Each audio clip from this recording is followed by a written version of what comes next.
anyway, I want to introduce Melinie Morgan and thank her and KSFO for being part of this event. Let's have a big round of applause for the diva of radio.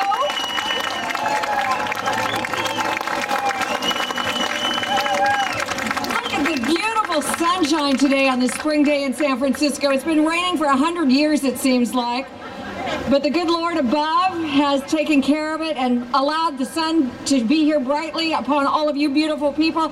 Thank you for coming out. And thank you to the San Francisco Police Department for handling the infiltrators so gently and so professionally. I want to thank the North Bay Patriots as well for organizing this tremendous event. We've been doing this every year for, well, as long as we can think of, because we have some problems in this country. I want to thank you all for the honor of speaking to you today, because it's nice to be in friendly territory with folks who understand and believe in our Constitution. Now, for years, I have shared a zip code with Barbara Boxer, so you can imagine the relief that I feel in rubbing elbows with the Patriots of San Francisco Bay Area. You know, living in Marin County and working from San Francisco, the belly of the beast, when it comes to anti-American behavior, has made me understand the truth about America, the real America that our founding fathers built. I have fought liberals and progressives at every corner, and I will continue to do so with my very last breath. Whether it is in Berkeley, where that far-left group, the Code Pinkos, are attacking American veterans and Marines until we chase them out of town, or in Sacramento, where I launched the recall against former Governor Gray Davis. Since those very small victories, things have changed a lot in the United States, and there's one word for it: Obama. I don't need to read through a litany of evils that this man has forced on America. You give the progressive reins in this country, and they just don't drive America over the cliff. They drive it into the creek below.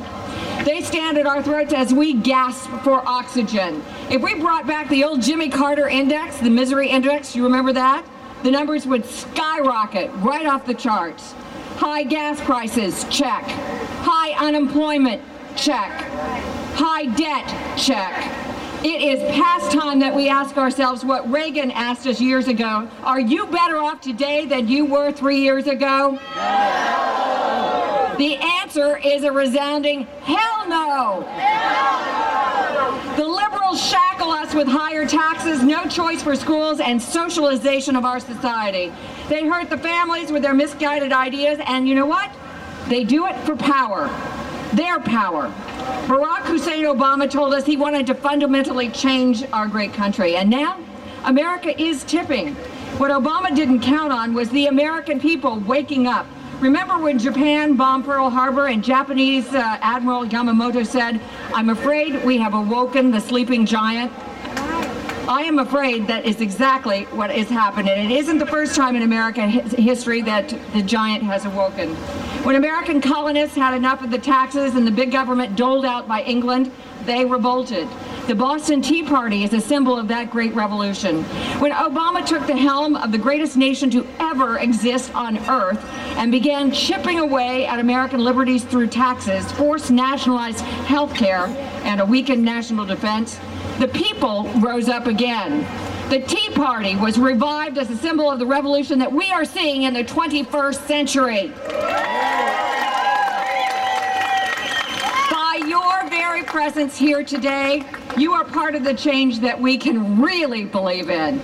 The change that will take us back to our founding. The change that will tell our children, yes, the United States is the best in the world.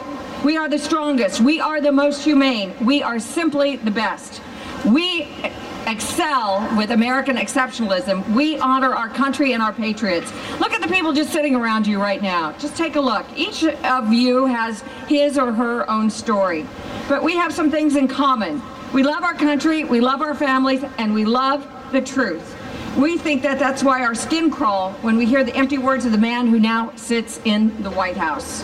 It is why we demand that the truth about his past and about where he has always planned to take this country become known once and for all. We are a country that has had enough. We will not ignore our Constitution. We will not turn our back on our founding fathers or our children. We will stop excessive taxes, excessive spending, and forced health care.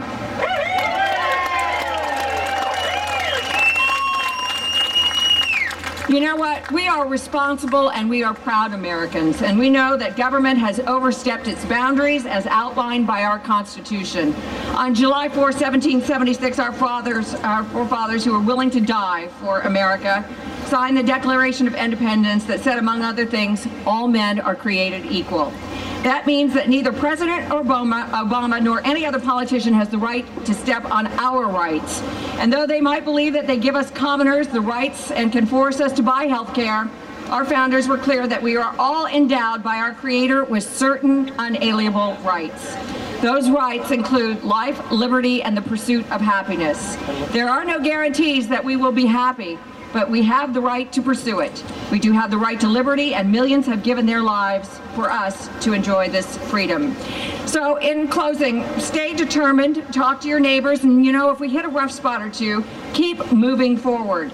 Our founders gave us the tools, and it's time to rebuild this country. The giant has awoken again, and we don't have the luxury to rest. We will master our own future and bow to no government. Freedom, that's what we stand for. Never give up, stand together, and we will bring back the America that all of us are so proud of.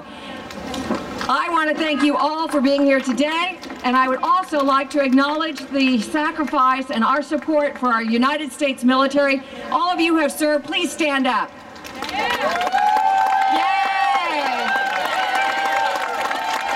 Look at this. This is beautiful.